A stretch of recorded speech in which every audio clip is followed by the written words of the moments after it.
देश में नई शिक्षा नीति की बहस तेज है। ऐसे में आज हंसराज कॉलेज में नई शिक्षा नीति पर बात हो रही है, बहस हो रही है और एक गोष्ठी हो रही है। इस गोष्ठी में पार्टिसिपेट करने आई हैं डॉक्टर गीता, जो लक्ष्मीबाई कॉलेज में प्रोफेसर हैं। डॉक्टर गीता लगातार दलितों पिछड़ों के सवाल पर समाज में लड़ती रही हैं। आज हम इनसे बात करते हैं और समझते हैं कि पूरे देश में यह जो नई शिक्षा नीति की बहस तेज है, क्या उसमें पिछड़ों का, दलितों का, आदिवासियों का प्रतिनिधित्व हासिल होगा, या फिर ये जो नई शिक्षा नीति है ये पिछले जो शिक्षा नीतियां हैं जिन पर अब तक अमल होता आया है, क्या उससे कैसे अलग होगा। तो इन सब सवालों पर हम बात करते हुए इनसे यह भी पूछेंगे कि क्या समय बदल गया है। कभी एकलव्य को अपना अंगूठा कटाना पड़ा था, कभी शंभू को अपना सिर कटाना पड़ा था और आज रोहित वेमुला को आत्महत्या करनी पड़ रही है। आज जेएनयू में मुथु कृष्णा को आत्महत्या करनी पड़ रही है। तो क्या बदला है दलितों, पिछड़ों, शोषितों, वंचितों के लिए, महिलाओं के लिए, स्त्रियों के लिए, आदिवासियों के लिए नई शिक्षा नीति के लिए क्या बदलाव होता हुआ नज़र आ रहा है, या फिर जैसा चल रहा है वैसा ही चलेगा। मैम, स्वागत है आपका नेशनल दस्तक पे। सबसे पहले तो हम मैम यह जानना चाहते हैं आपसे कि यह जो नई शिक्षा नीति है, आपको क्या लगता है कि नई शिक्षा नीति जो पुरानी शिक्षा नीति है उससे कैसे अलग होगा। देखिए, समय, जैसे आपने कहा समय बदला है, तो समय शिक्षा नीति बनाने के लिए भी बदला है, क्योंकि समय शिक्षा में भी बदला है और जो दूसरी टेक्नोलॉजीज़ हैं उनमें भी बदला है, समय व्यवसाय में भी बदला है और उसके लिए हम उस तरह की व्यवस्था करने के पक्ष में हैं जो आज के समय की ज़रूरत है। इसलिए समय के अनुसार शिक्षा पद्धति तो बदलनी ही चाहिए, क्योंकि लॉर्ड मैकाले के टाइम पे जो शिक्षा पद्धति थी वो उस समय की मांग थी, लेकिन आज की मांग ये है कि हम उसमें हर वर्ग का प्रतिनिधित्व होना चाहिए, चाहे वो वंचित समाज हो या आम समाज हो, चाहे वो महिलाएं हों या पुरुष हों। लेकिन आप एक ऐसे पॉश इलाके में बैठकर या दिल्ली में बैठकर या कैबिनेट में बैठकर आप वो निर्णय नहीं ले सकते जो आपने ज़मीन पर काम नहीं किया।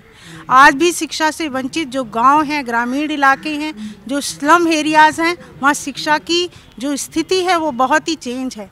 आज भी स्कूलों की हालत आप देखिए कि 50-50 बच्चों पर भी शिक्षक जो हैं वो पढ़ाने के काबिल नहीं हैं, या फिर 1500 बच्चों के ऊपर एक ही शिक्षक है, या बच्चों को वहाँ तक लाने के लिए बहुत सारी परेशानियाँ उठानी पड़ती हैं।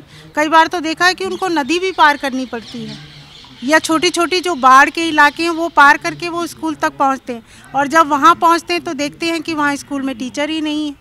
जो बेसिक सुविधाएं हैं स्कूल की, आपने कह दिया कि 14 साल की उम्र तक बच्चों को फ्री शिक्षा मिलेगी, लेकिन क्या आपने देखा कि वो बच्चा स्कूल तक जो आता है उसको कौन सी चीज़ें फ्री मिल रही हैं। आप उनसे पैसे ले रहे हो, किताबों के भी पैसे ले रहे हो, वर्दी के भी पैसे ले रहे हो। तो ज़रूरत इस बात की है कि हम उस पर वॉच रखें कि क्या सही में जो हमने नीतियां बनाई हैं और उनका जो इम्प्लीमेंटेशन हुआ है वो उन लोगों तक पहुंचा है कि नहीं पहुंचा है। कि हम यहाँ बैठकर नीतियां बना रहे हैं, वो लोग जिनको ज़मीनी स्तर पर कोई वो उसका लेना देना नहीं है। तो हमें पार्टिसिपेशन होना चाहिए। मैम, आप पार्टिसिपेशन की बात करें उस पर भी हम बात करेंगे, लेकिन उससे पहले आपने कहा कि समय बदल गया है। तो एक ऐसी सरकार है जिस सरकार के मंत्री ने लगातार चिट्ठी लिखी थी हैदराबाद सेंट्रल यूनिवर्सिटी में, और जिसकी वजह से रोहित वेमुला जो एक दलित शोधार्थी था उसको आत्महत्या करना पड़ा था। तो एक ऐसी सरकार है, वैसे में क्या उम्मीद करें कि ऐसी सरकार कोई शिक्षा नीति लाएगी जिससे कि जो है दलितों, पिछड़ों, वंचितों को स्पेस मिलेगा। देखिए, सरकार तो एक तरीके से अपना काम कर रही है, लेकिन जिन लोगों ने भोगा है उनको अपनी आवाज़ उठानी पड़ेगी, और ये सरकार इस तरह की आवाज़ उठाने के दबाव में आ जाएगी ये मेरे को बिल्कुल भी नहीं लगता। क्योंकि जब तक आप उसके प्रति एक आप कहेंगे कि सीरियस नहीं होगे कि वो प्रॉब्लम क्या थी, क्यों उसने आत्महत्या की, क्यों उसके साथ इस तरह का व्यवहार हुआ, क्यों उसने वो सब भोगा जो नहीं भोगना चाहिए था एक रिमोट एरिया में, क्यों वो उन पैसों से या उन चीज़ों से वंचित रहा जो उसको बेसिक सुविधाएं मिलनी चाहिए थी, या उसकी आवाज़ को एक कार्यान्वयन देना चाहिए था, वो उसे नहीं मिला। जब आदमी कहीं से भी सहयोग नहीं प्राप्त करता है तो वो आत्महत्या करता है।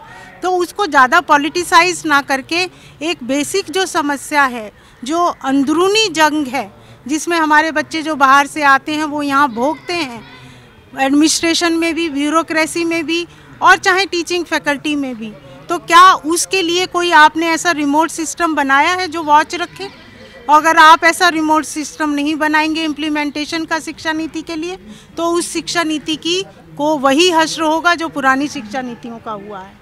लेकिन मैम कभी जो है एकलव्य का अंगूठा काटा गया था, कभी शंभू का सर काटा गया था, और आज जो है विश्वविद्यालयों में लगातार हर विश्वविद्यालय से खबर आती है कि कोई दलित छात्र के साथ डिस्क्रिमिनेशन हो गया। तो ये आपको बदलता हुआ दिख रहा है या फिर बदल रहा है? नहीं, उतना उस तरीके का डिस्क्रिमिनेशन इतना नहीं है कि अंगूठा काटने की या सर काटने की ज़रूरत पड़े, लेकिन ऐसा नहीं है। अब आपके पास एक ग्रुप भी है, एक मीडिया है, इलेक्ट्रॉनिक मीडिया है, प्रिंट मीडिया है, जहां आप अपनी आवाज़ को बुलंद कर सकते हैं। लेकिन ज़रूरत इस बात की है कि आप उस सिस्टम से उभर कर ही तो बाहर आओगे, और उसके लिए आपको भुगतना होगा। चाहे वो आपको कम मार्क्स दें, चाहे वो आपको फेल कर दें, चाहे वो आपको इंस्टीट्यूशन से कोई भी एलिगेशन लगा के निकाल दें, तो इतनी हिम्मत तो आपको रखनी पड़ेगी अगर आप वंचित समाज के हो। क्योंकि मैंने उसमें भी कहा अपने वक्तव्य में भी कि आपको प्लेट में परसकर कोई नहीं देने वाला राइट, आपको फाइट तो करनी है। और दलितों का ये एक विडंबना है कि हम कितनी ही इनइक्वालिटी की या इक्वालिटी की बात करें, उनको हर लेवल पर गुजरना पड़ता है और हर लेवल पर उनको स्टॉप करने की कोशिश की जाती है। अगर आप एमएससी कर रहे हो तो आपके मार्क्स कम दिए जाएंगे ताकि आप आगे प्रोसीड ही ना करो पीएचडी में। आपको हर लेवल पर भुगतना पड़ेगा कि आप उसके काबिल नहीं हो। लेकिन इन चीज़ों से उभर कर भी आप अपने आप को अगर स्ट्रांग रखते हो, आत्महत्या को इसका सोल्यूशन नहीं है। अगर आप उसके लिए लड़ते तो हो सकता है कि आप एक अच्छे ब्यूरोक्रेट बनते, एक अच्छे प्रोफेसर बनते।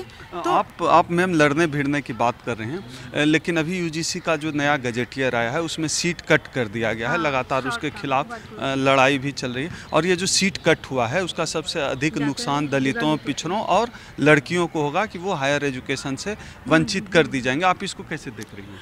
इसको मैं इस तरह से देख रही हैं कि हर गवर्नमेंट अपना सिस्टम लाती है, लेकिन उस सिस्टम के लिए हमें एक पैरेलल सिस्टम बनाना पड़ता है। चाहे वो उन शिक्षकों की लॉबी क्यों ना हो, लेकिन एक मूवमेंट खड़ा करना पड़ेगा उसके अगेंस्ट में आवाज़ उठाने के लिए। और ये आवाज़ शुरू हो चुकी है, कॉलेज लेवल से भी हो सकता है, यूनिवर्सिटी लेवल पर भी आए, तो इसके लिए तो संघर्ष करना पड़ेगा ना।